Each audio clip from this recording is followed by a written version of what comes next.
Hi, friends. Welcome back to Dead Funny University. I am your host and fellow student, Kelsey. Today's class, we're going to focus on Thanos, the villain of the most recent Avengers movie, Infinity War. And our professor today is Chris. Chris, welcome back to the classroom. How are you doing? Doing good, doing good. Ready to talk about this Mad Titan. Yeah.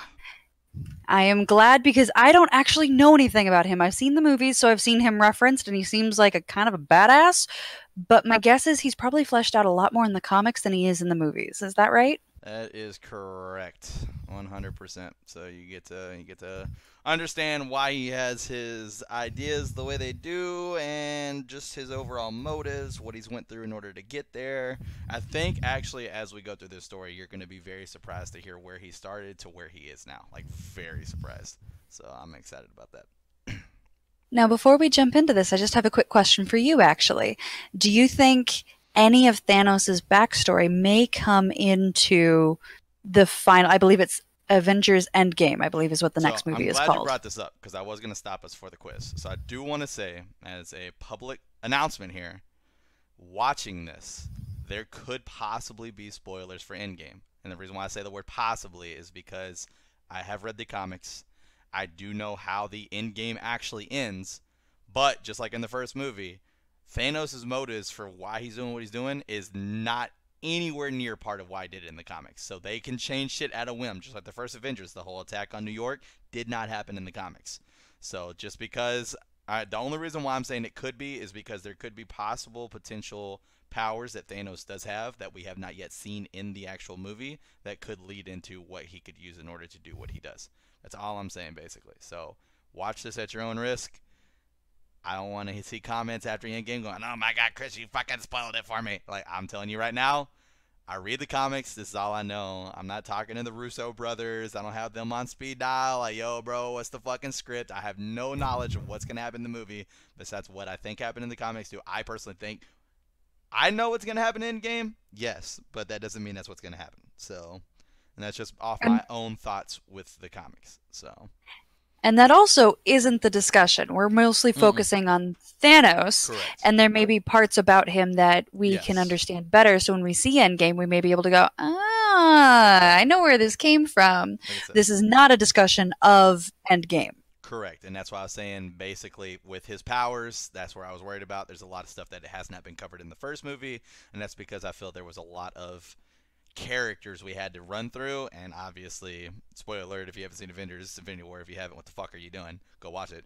But anyways, Yeah, right now. yeah, exactly. But as we know, with a quick snap of the finger, 50% of the population is now gone, so there's 50% less characters for us to follow. So we could get a little bit more on actual Thanos and why he is doing what he's doing. So who knows? And get a little bit more development as far as what his overall powers are, because as we saw at the end of the movie, his gauntlet was pretty fucked up. So he's gonna have to rely a little bit more on his actual Thanos powers, which are pretty fucking insane. So we will get to that. All right, fantastic. So we admit this could involve stuff in Endgame. We have no idea, Yep, but stick around if you're interested in hearing more about the villain of Endgame. So, Chris, do you have a quiz for me? I do, I do. So in typical fashion, Kelsey, first comic appearance of Thanos. The Jeez. Men with the Amazing Chins episode, or sorry, yeah, Episode. number 3. His first appearance was actually Iron Man number 55 in February 1973. And a cool little story behind why is because the writer who had just got into being into comics, it was a shot. He didn't think that he was going to be in comics long because he didn't think that he was going to be able to cut it. And the person that was currently writing the Iron Man series at the time said, "Would you like to do an Iron Man issue?" So he decided to sneak his Thanos character in there, and it stuck. Okay, so he actually snuck it in because he was like, Hmm. I'm only gonna get to do like one of these, so this is my character and I'm gonna risk it all right That's now. what he thought. Yep, that's pretty much what he thought. Yep, and they aired it, and so on. Thanos was born. He's actually a lot skinnier too, like a lot skinnier. Yeah, he was nowhere near as Hmm. bulky, and that was one of the funniest things, which is that they told him to bulk him up, which leads me into my second question. What DC character gave inspiration for Thanos' finished look? What DC character gave us DC inspiration? character. So your Supermans and stuff like that. I will give you a hint. It is a villain. I'm not sure if you're going to be able to get it, but he was talked about in the movie. Okay, well, since he was talked about in the movie, oh hell, I'm gonna guess Bane? No. Darkseid. He was talked about in the latest Justice League. He was the person that they were trying to bring. Overall, he's the big baddie. He's basically the Thanos version of the DC universe. So, just without the gauntlet and Okay. everything else. What is the name? I wanted to give you some easy ones in here. What is the name of Thanos' weapon? The Infinity Gauntlet? Correct. That is his Yay! weapon, the Infinity Gauntlet. What is the name of Thanos' home planet? Ah, butts. They talked about it in the movie. They even put the name up there. Mm-hmm. It's something that starts with a TH, and I have no idea. Well, Nope. it's not a TH. It is a T. It's Titan, because he is also referred to as Shit. a Titan, and is actually one of Saturn's moons, which is interesting. Wait, so it's actually It's a his moon. home planet is It's a supposed moon. to, where there's a whole different species, is supposed to be in the same solar system? Yep. Yep. Mm-hmm. All right. Marvel Universe is fucked up. Please Yep. keep talking. What is Thanos' strongest asset? So we already talked about what his weapon is, but what is the most deadly asset that he has? What is his strongest asset? And this is a little bit more relied on in the comics, but you definitely got it in the movies. What do you think that you saw from Thanos besides the Infinity Gauntlet that was pretty impressive? Well, he inspired. Well, A, his willpower is crazy impressive, but he inspired loyalty of all kinds of powerful people. So either one of those would be a good one. Close-ish. It's his intelligence. He is extremely fucking smart. Like, extremely. And they kind of talked about it a little bit whenever they talked about him wanting to be a scientist stuff on his own planet and how he did all these tests to show, like, his people that, like, look, this is where this is going to lead. He's extremely fucking smart. Extremely smart. So, it would be his Okay. intelligence. But that is our first quiz. That is a, let's see, you got one. That's right. You got one of the five. Woo! Go you. Woot Hey, you know woot. what? It's gotten as bad as I think a negative one. I think I pissed somebody off bad enough to make them take points away from me. So All I right. will take that. I'll try it. So, so what is base level knowledge that someone needs to have about Thanos? Okay. So, base level knowledge. This is going to be just a little bit more about base level because, like I said, I'm really excited about this. All right. So, base level knowledge. Honestly, in order for someone to really understand, you kind of have to start from the beginning because this actually ties in. This is actually a cool part. Is like his origin actually kind of ties into the actual Infinity Stones. Okay. So there was one being to begin with, and that was called Nemesis. Nemesis ended up killing itself because it was very lonely and committed suicide. By doing that, it split its pieces into 6 different forms of energy, which are the 6 different Infinity Stones, which also led to the different Celestials who created the universe. Those Celestials also wanted to create mankind, and their version of mankind was a perfect version of mankind called the Eternals. The Eternals were the first ones. That is Thanos's, or the last versions, or the last survivors of Eternals are Thanos' father and mother. His father was Alars, A apostrophe Lars, Alars, and then his mother was Sui-san, Sui space San. They were the last of the Eternals. They gave birth to a subspecies of the Eternals called the Deviants, and well, basically they gave birth to the Eternals, but there was like a deviant gene that happened, and it was like a mutation, if you will, which is why Thanos looks the way he does. His mother and father look like normal humans. His brother looks like a normal human. But he received the deviant gene, which is a mutated gene, which is what gave him his purple skin and his asshole or ball sack chin or whatever it was that fucking Chris Pratt called it in the movie. Yeah, that Oh one. man. Yeah. So that's what fucked him up. And actually, it was so bad that whenever the doctors saw it, their first words were, "I'm sorry, but it is alive." They were hoping that it was a stillborn baby because of the way it looked. Oh, God, that's dark. Yep. The father noticed how strong in stature the baby could be, so he actually wanted to keep the baby in order to possibly make it a fighter. And as he gave the baby to the mother looked in the baby's eyes and saw what had came out of her and immediately grabbed one of the surgical knives and tried to murder Thanos. Whoa. Okay. Yeah, yeah. I told you, we're going to get in deep. We're going to get in deep. Thanos has a Parents of fucking the story. year here. These guys suck. Thanos Oh, has look at a this. story. God. Blood of my blood. I'm going to turn it into a fighter.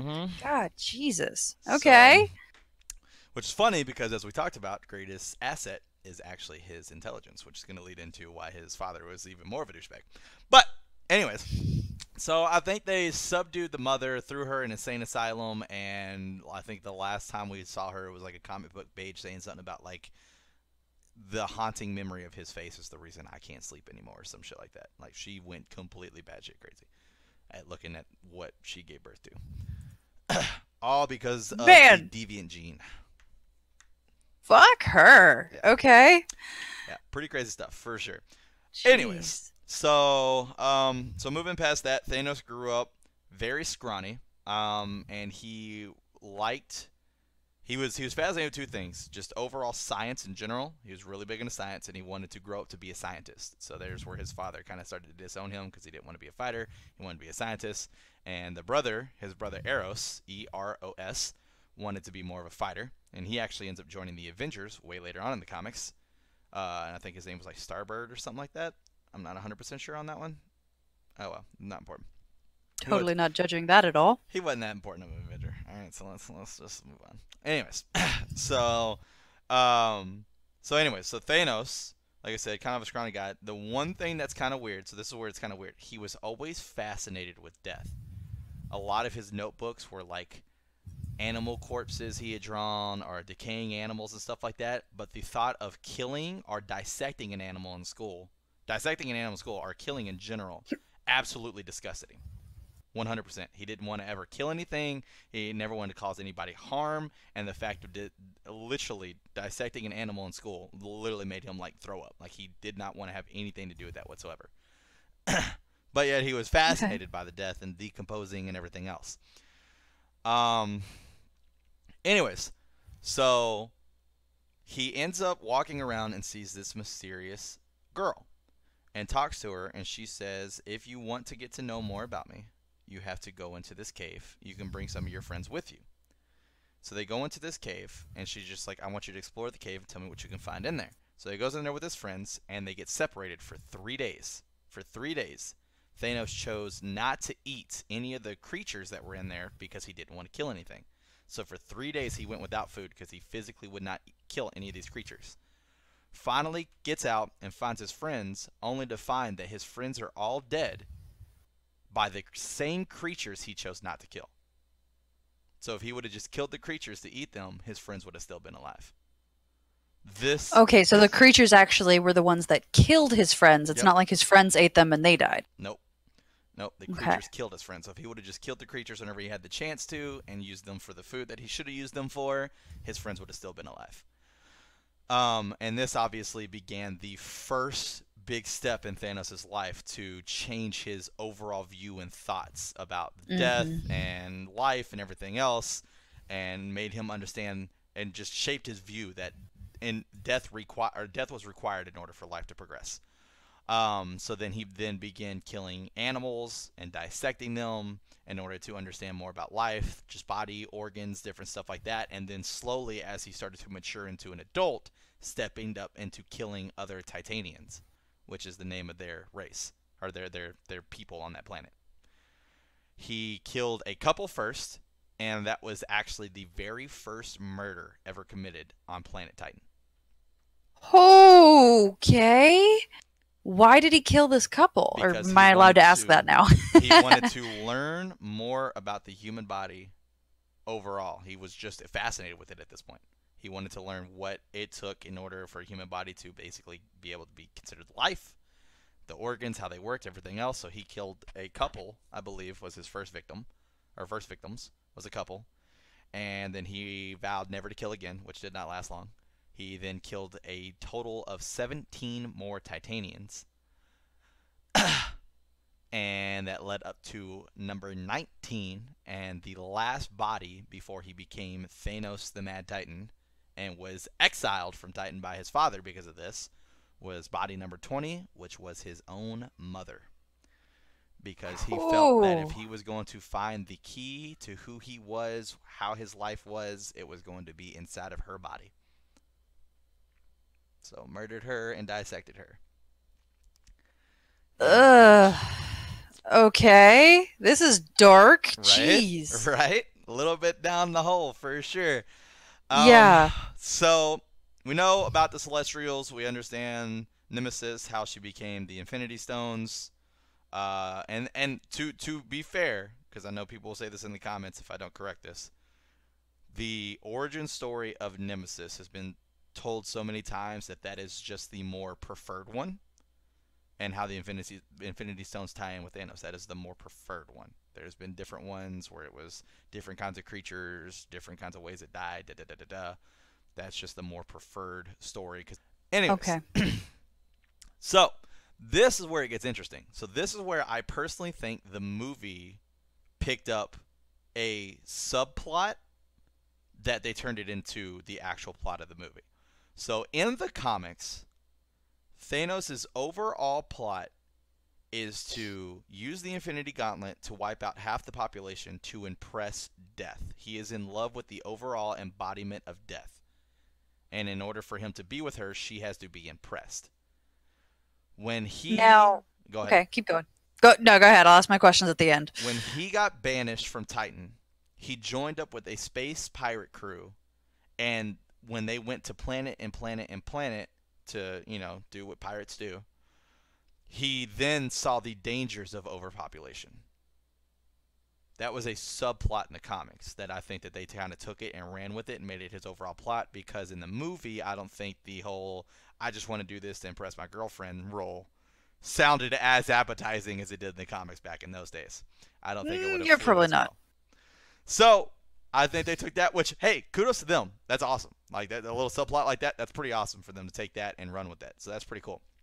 Anyways, so after seeing this and then just coming back, he kind of wanted to, basically he wanted to return to Titan, being the kind of beast that he was at this point.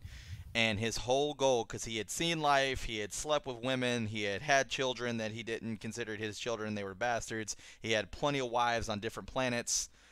He kind of wanted to figure out what he wanted in life, and what he thought was this one woman who mysteriously led him to this cave that started him on all this. He wanted to figure out who she was and take her as a lover. So he comes back to Titan, finds the mysterious woman again, and she tells him in order for him to prove himself to her, there cannot be any other woman who considers to be anything relative to Thanos as far as love, a wife, nothing. So then he backtracks, goes, kills every single lover he's ever had, kills every single one of his wives, kills every single one of his bastard children, and basically destroys the planets that they were on.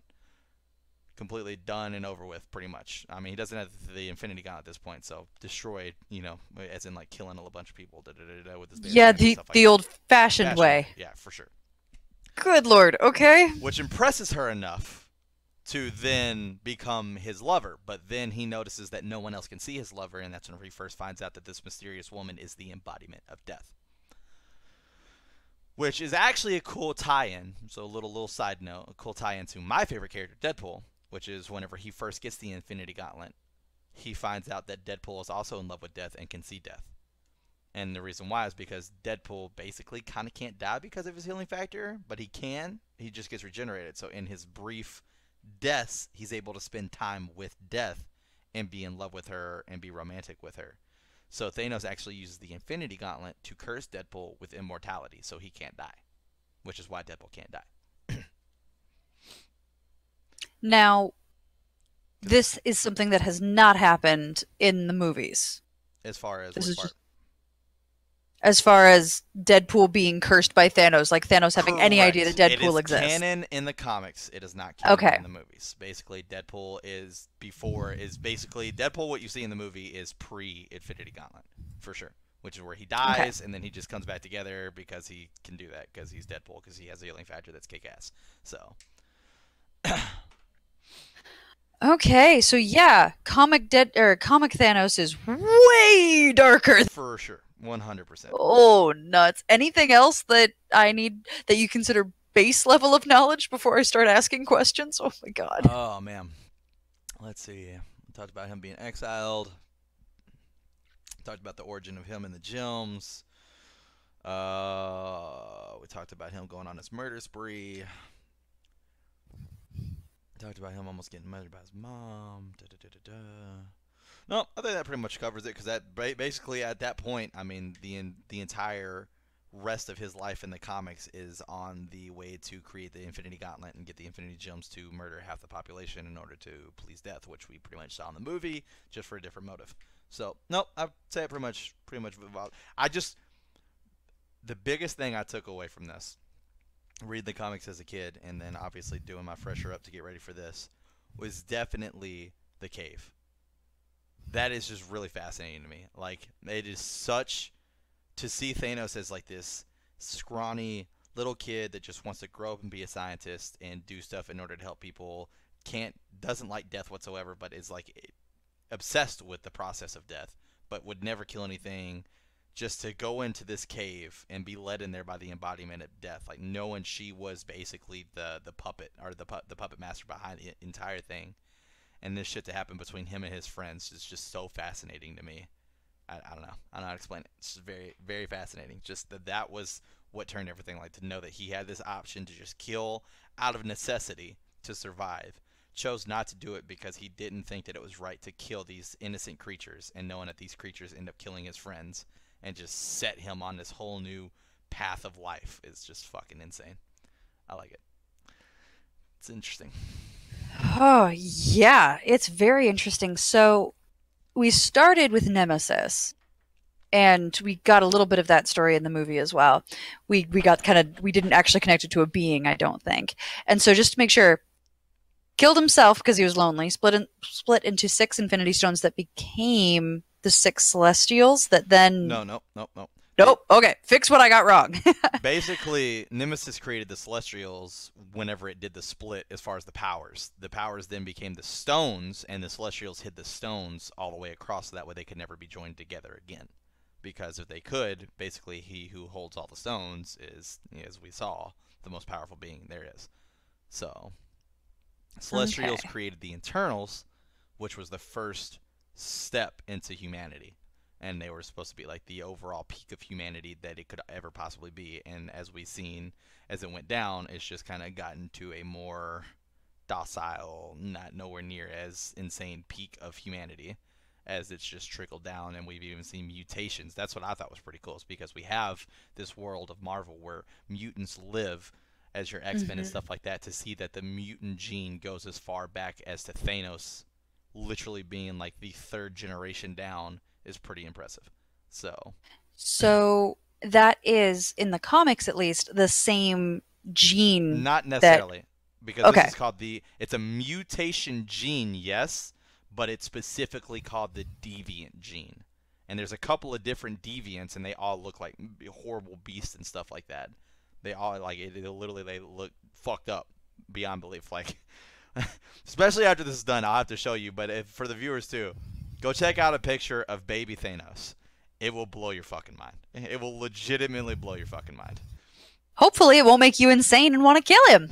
It made his mom, so God, woo, for sure. mom sucks. I'm still bothered by mom. Okay, Well, she's dead, now so this you, and it's still dark. oh man. Okay, so the Celestials. The reason I keep coming back to that is wasn't wasn't Peter Quinn? No, totally wrong person. Wrong universe entirely. Um, Wait, what? haven't we already seen a Celestial in the Avengers movies? No. Peter Quill was who I think you were talking about. That is Yes, that is who I was that talking is about. the right universe. That's Star Lord. That's the Yeah. right universe. So basically, the only thing that we've seen as far as celestial is considered is Nowhere, the planet that they go to, because it was made out of the skull of a dead celestial. Celestial died by getting its head chopped off, which is actually funny because that actually ties into Venom in the comics. Because remember, we talked about this during the Venom review show, where the creator of the symbiotes chopped off a Celestial's head with the symbiote sword. That's the Celestial. It all ties into the comics, which is Okay. pretty cool. But they just don't directly tie into each other in the movies. So, Okay. I thought Star-Lord's dad was a so Celestial. you're I talking clearly have about no idea. Ego. Ego is a Yes. living planet. He is not a Celestial. He is a living planet, just a different Cool. species. Yep. Because Good. technically, in the comics, that's not Star-Lord's dad. Star-Lord's dad is Jay's son, who is a super alien being who has a crazy shit ton of powers. But the movie was going to release around the same time as Star Wars, and they didn't want a whole like Luke and father type shit going on with Star-Lord and his dad, so they made Ego the living planet his father and chose that story to run with, which in the comics is not true. So All never right. happened. And we've just found out we're going to do a Dead Funny on that whole story and how it actually plays out in the comics because now I need to know this. Yep, Ego is not Star-Lord's dad. So Oh, interesting. Okay. once So that again, just to point out before we go into that, this also ties back to what we said earlier in the episode. They change a lot of shit for these movies. So once again, I give you my comic book knowledge. Whether it actually happens or not, that's not my fault. That's all I'm saying. Anyways, go ahead. Okay, so we talk about how hideous young Thanos was, but he clearly had friends because he was able to bring Yes. some into the cave. So, Like he had like a lot of who- like boils and shit all over his face when he was born. Like that's what I'm saying. Like he looked hideous. As he got more of okay. like a kid, he kind of like didn't have all that going on, but he still was like he looked completely different. And it's actually weird because in some of the comic book series, people were scared of him, and other ones, people admired him because of the shit that he went through, the upcoming that he Hmm. had, and like the intellect that he had. Just overall, they admired him. So, and I think they even said that in the movie too, that like, he was admired by his people as like a scientist, and then like the only time that it was like, okay, well you're fucking stupid, was whenever he was like, okay, well we have to kill half of everybody. We need to do Yeah. this. Like half of everybody needs to die. So I think that was the part where everybody was like, okay, well, fuck you. Which was that didn't happen in the comics for that same reason, but you know, Okay. So we know his name is Thanos, but what other names does he go by? I think you've mentioned a couple times the Mad Titan. Is he's that known correct? as the Mad Titan, correct? And that's Does he have because any of other the whole, nicknames? not that I know of, Okay. but he Okay. And definitely goes by the Mad Titan. he is male and clearly heterosexual slash Correct. death sexual. Correct. Okay. 100%. Okay. And death appears to him as a woman, Correct. starting first when he's a child with this cave thing, but he was obsessed with death before this happened. Did he know that was death later? Like how He does finds that out. relationship work? So he went back in search for the mysterious girl, and Hmm. he finds her as the mysterious woman because she looks the same. And then Okay. he ends up because she was with him whenever he was killing all the people too. She became like his accomplice, so it was like she's always there, like just kind of like pushing him towards this edge for sure. Wait, so he what? Is she a figment of his imagination? No, she's actually the embodiment of death. She's a real thing because, like I said, Deadpool's also in love with her as well. She is a real Why are thing. these People can't see her though. Only chosen people can see her, and Thanos just so happened to be that chosen person.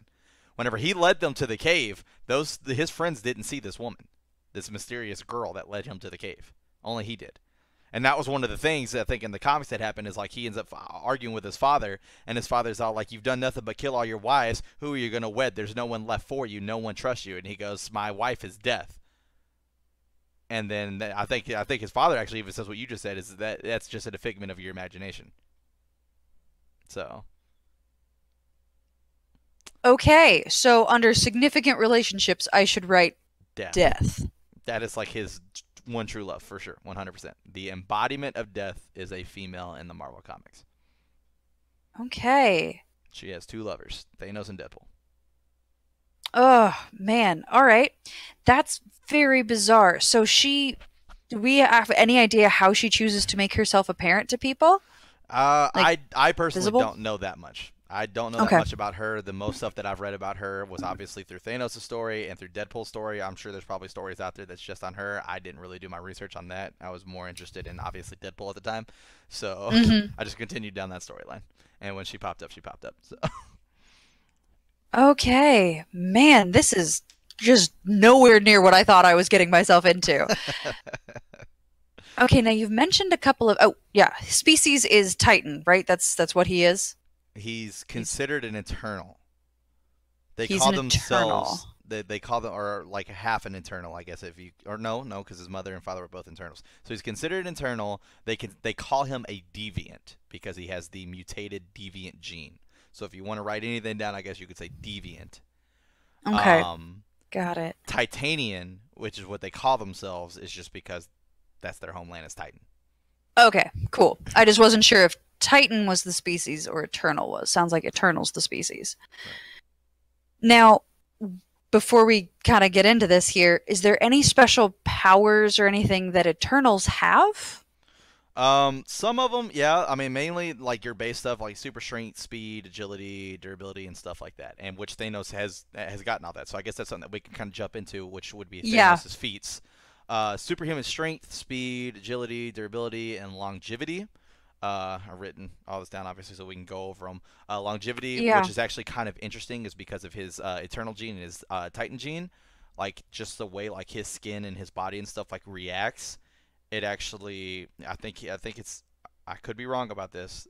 I know I remember reading this, but I can't remember if it was proven canon or not. But the way like his skin produces sweat, the way it works, I can't remember exactly how it works. Just allows him to be able to fight longer than like just your normal people. Like that's what gives him his longevity. He obviously we have superhuman physiology, especially of the internals. He's a genius level tactician. He is skilled in hand-to-hand combat, as we saw whenever he beat the fuck out of the Hulk. Cosmic energy absorption, which is pretty awesome. Which is where, whenever you're talking about like Infinity Stones and stuff like that, how it just absorbed into his body. That's why he's able to do that. Is actually more because not just the Infinity Gauntlet alone, but his actual eternal genes and shit like that. He's actually able to absorb the energy and redistribute it the way he wants to. And then his genius level intellect. And I would like to point out, because this is actually something I've seen on a lot of threads, and I don't understand how a lot of people haven't noticed this yet. A lot of people think the reason why he beat the Hulk was because he already had the Power Stone in the Infinity Gauntlet. That is actually Hmm. not why he beat the Hulk. He beat the Hulk without using the stone at all. If you go back and watch, every time Thanos uses the stone, he has to activate it. And you clearly see him activate it. He did not activate the stone one time the entire time he fought the Hulk. So just want to point that out. I see that a lot on threads where they're like, he only beat the Hulk because he had the Power Stone. He never used the Power Stone when he fought the Hulk. He beat the fuck out of the Hulk. Fair to fair. Hand to hand combat. So, it's pretty So impressive. super strong, super fast, great longevity. And by longevity, do you basically mean stamina? Basically, Or do you yes. mean like he's going to live forever? Or Uh, both? Technically, he actually is. He's an eternal, so he's considered to be immortal, but he can die. So I don't know, understand how those two like kind of So yeah. ageless is closer to it, like Basically, once you hit yeah, maturity? yeah. Basically, he can't. Okay. Yeah, basically he cannot die from like diseases and shit like that. Like that does not affect him whatsoever, which is more of what they classify that under. Okay. And then he's super durable, a genius, and a super skilled fighter, and then he's got some funky stuff he can do with cosmic energy. Yep. Which is funny Okay. because that actually leads to what his first ever quest was, which was the Cosmic Cube, which what we know it as today is the Tesseract. Which, as you saw him break it down, once again being able to absorb the cosmic energy to break down the Cosmic Cube in order to get to the stone that was inside and add it to the Infinity Gauntlet. Interesting. Now, who in the world made the Infinity Gauntlet? Do we know anything about that? Well, that was done in the movies. Okay. I wasn't sure if that was actually like referenced back to canon or if that was Um, just what they did to make it convenient. I don't know if that's exactly who made it in the comics. I can't actually remember that. I want to say that Thanos Okay. made it himself in the comics. I'm not 100% sure, but I mean, it's going to be a lot more easier, and that's kind of like why I tried to constantly, as I was telling the story, point out the differences between comic to movie, so that way, I mean, if you guys want to go back and read the comics, I absolutely 100% support that. My guess is that's actually not going to happen. So, trying to stay on the comic or on the movie side more a little bit is more of where I'm going to point this Okay. towards, because I mean we're getting people geared up for Avengers Endgame, so the more we stick towards the movie Yeah. side, the better. So as the movie pointed out, the dwarves made it, so or the dwarf made it, so. So, who are his major enemies? Sounds like Deadpool pisses him off, but I Oh, don't know for if that sure. actually counts as an enemy. Is his enemy like overpopulation? Yeah, I guess his enemy would just be life itself, because Oh, the great. more life there is, the less death is pleased. So the more he can please death, the better. So I Ugh, guess I would just say creeper. life itself. I mean, I guess the main people I would put him in a category against would probably be the Guardians of the Galaxy, because they have such a tie-in with him. First off, he is a galactic being, and they deal more with the galactic threats, to where Avengers normally deal with more what's coming to Earth and what's on Earth as their threats. So I would say more the Guardians of the Galaxy would be his biggest one. Not to also mention you have Gamora, who is obviously a part of the Guardians of the Galaxy, and that is his daughter that he loves.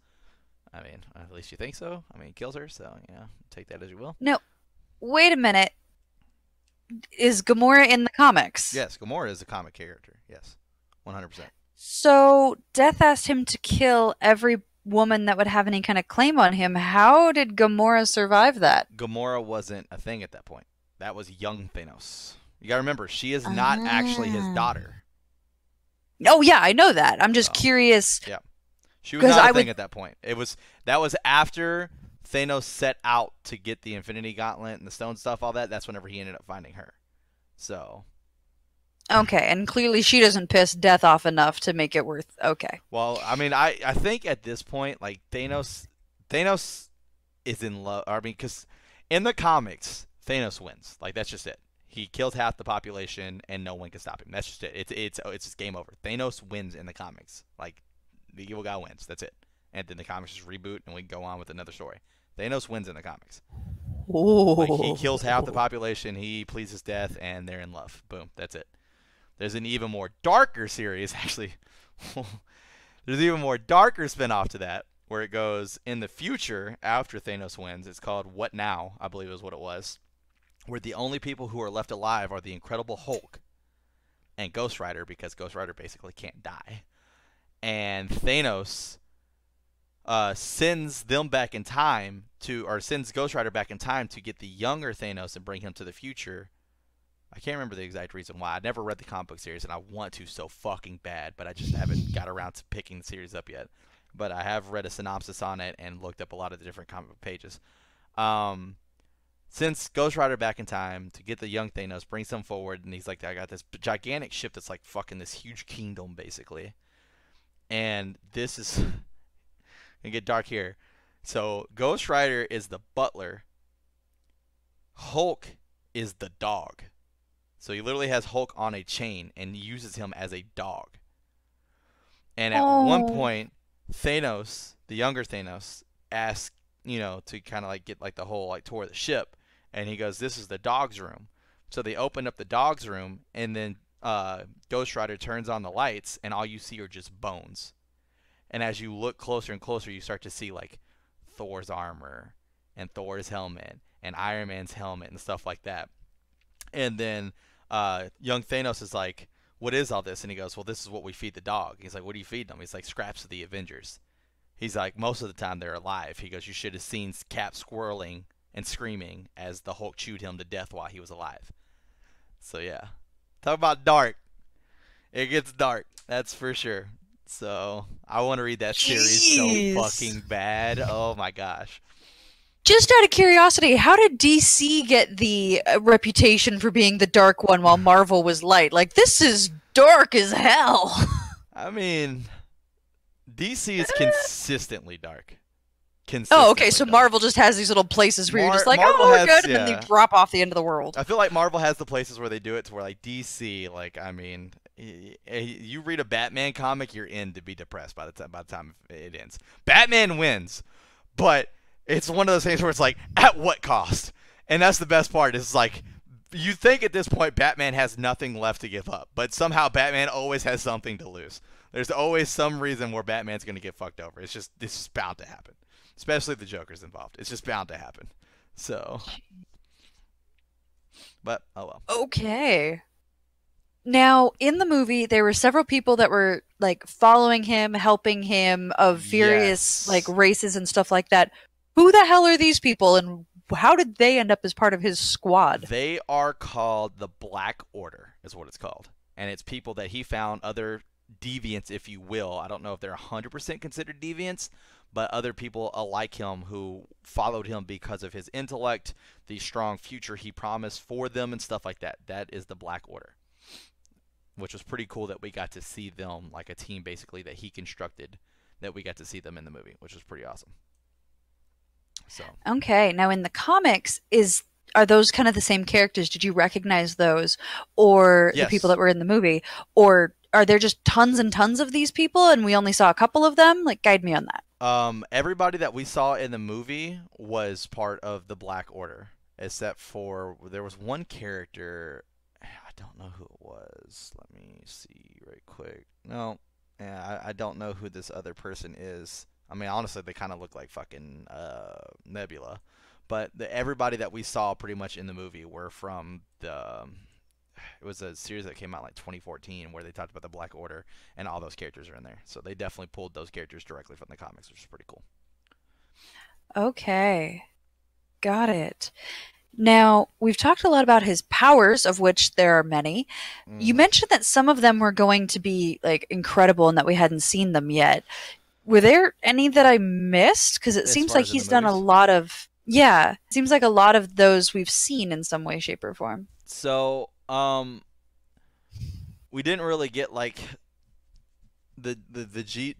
I mean, I guess we kind of got the tactician aspect. It seemed more like he was kind of like Hmm. fortune telling, honestly. We saw his hand to hand combat. I don't really think we got to see too much of him actually using the redistribution of his cosmic energy, which, once again, like I said, that's going to rely a lot on the fact that he no longer has the Infinity Gauntlet in this point, in my Hmm. opinion, because it's all fucked up. So him using that cosmic energy, the absorption and the redistribution because of his skin and shit like that. We kind of saw obviously a super strength, speed, agility.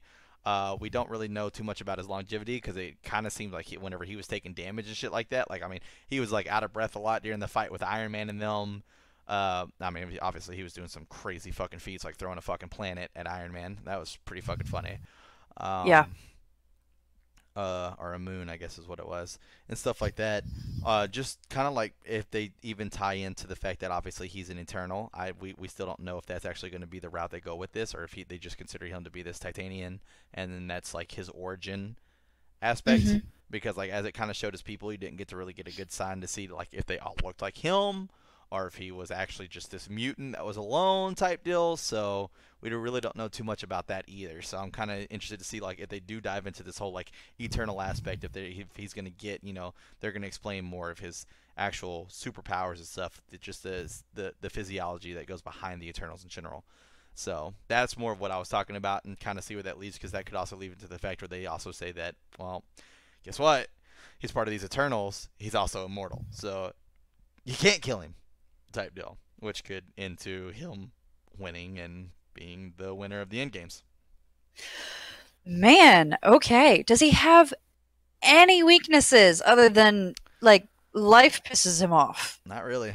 I mean, besides the Infinity Gauntlet used against him, I mean, he's pretty. Like I said, I mean, they use the word immortal, eternal in the comics. That's what we got to go with. Like I said, in the comics, he wins. So, It bothers the crap out of me that he wins in the comics. yep, yep. Like that scares me because Infinity War was the first Marvel movie I walked out of where I was not happy. Yep. And I that walked was out of that very sad. that to me.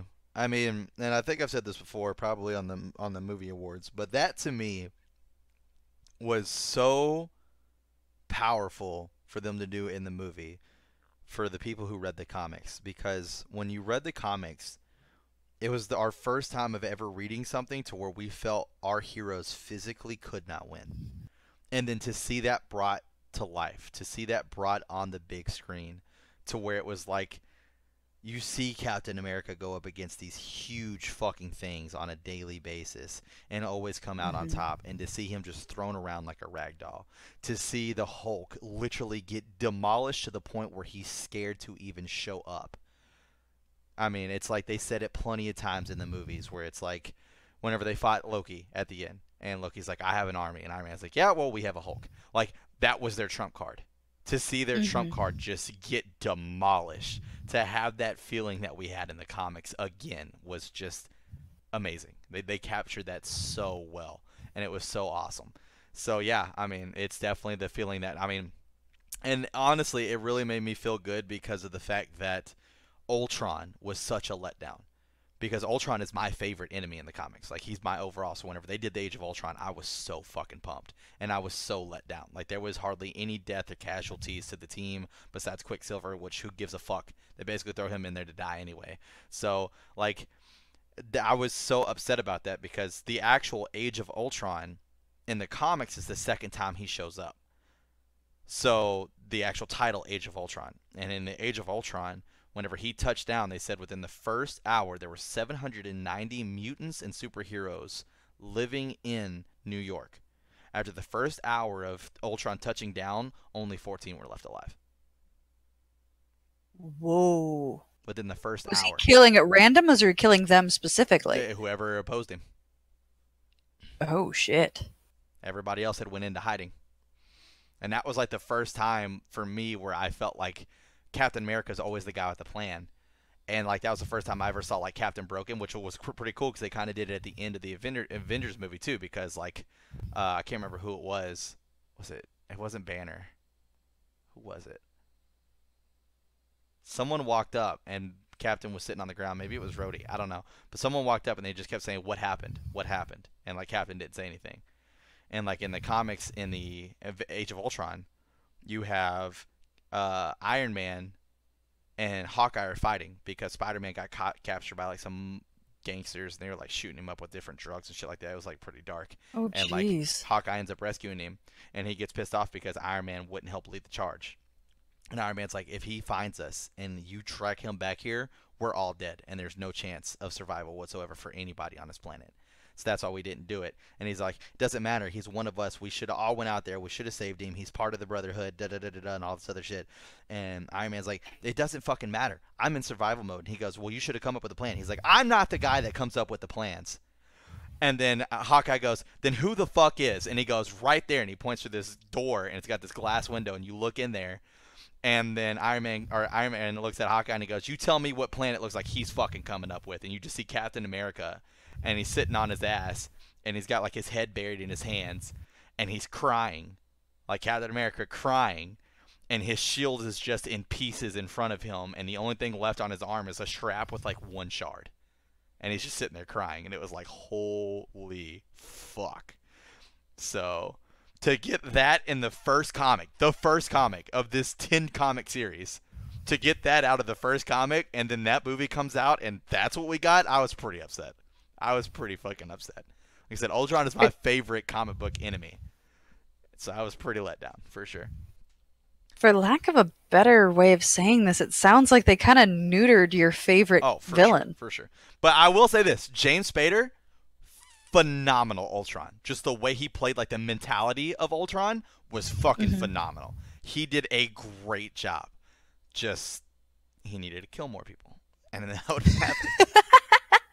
He needed to He kill needed more to be way more heroes. badass. Yeah, yeah, for sure.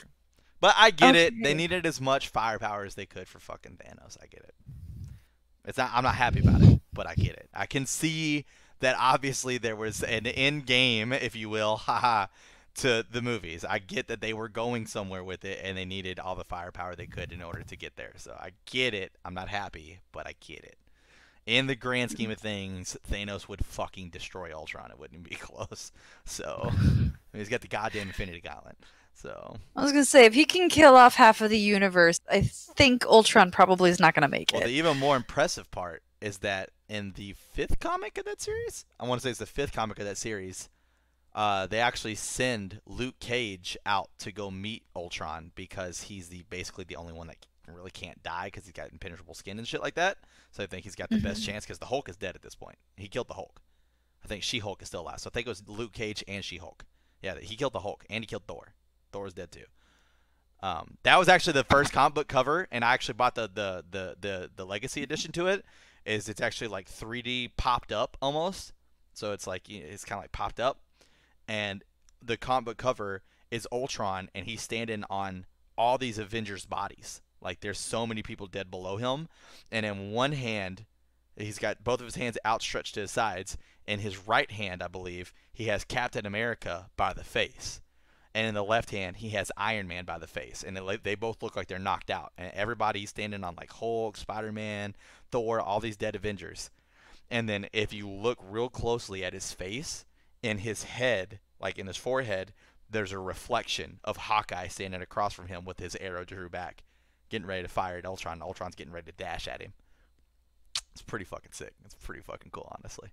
So, but anyways, as I was saying, in the fifth one, they go to meet him, and they find out that instead of Ultron being at this motherboard ship or whatever, the home base, it's Vision, and he's torn in half. And you gotta remember, Vision was created by Ultron. So Vision's torn in half, and he's like strung up to all these wires and shit. And they're like, "Where's Ultron?" And Vision goes, "You shouldn't have come." And he's like, "Where's Ultron?" And Vision goes, "He's not here." Ultron never showed up. These were like little Ultrons that Ultron made. Ultron's like 500,000 years in the future, doing all this from the future with his mind, controlling all this from 500,000 years in the future. Ultron's a badass. He's a fucking badass. So it actually would be pretty interesting. But he probably would lose. So yeah, I like Ultron. He's definitely my favorite villain for sure. 100%. He's a badass. Man, we need to do one of these on Ultron. Holy crap, I need to learn about that guy. Yeah, he's a beast. Wow. Okay, so who created... You mentioned it was a newbie, and I understand that, but do we actually have a name for the person that created Thanos? I don't have it on me. I can look it up. Oh my god, I didn't think that was going to be the question that was going to get you. This is so wonderful. I'm so pleased. Jim Starlin, by the way, originally conceived Thanos, the Titan. Okay. All right. Kind of one of my last questions, I think, here is, it sounds like with the comics, he not only wins, he lives. Yeah. Like I said, they have a whole series called, I believe it's Thanos What Now or some shit like that. I can't remember exactly what the name of the series is. It's easy to look up. All you gotta do is comic book series after Infinity War is about Thanos winning.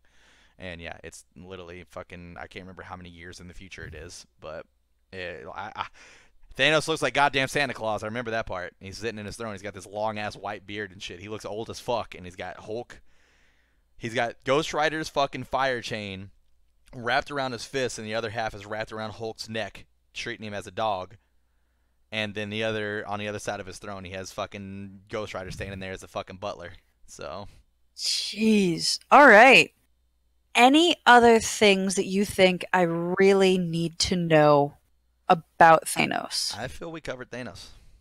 Okay. Let me kind of like, I guess, one last look over my notes. Yep. Just to make sure. Who would guess that a brand new writer who didn't think that he was actually going to be able to turn his character into anything because he wasn't going to be writing long enough would write the character that killed everything? Yeah. I do want to say this, though.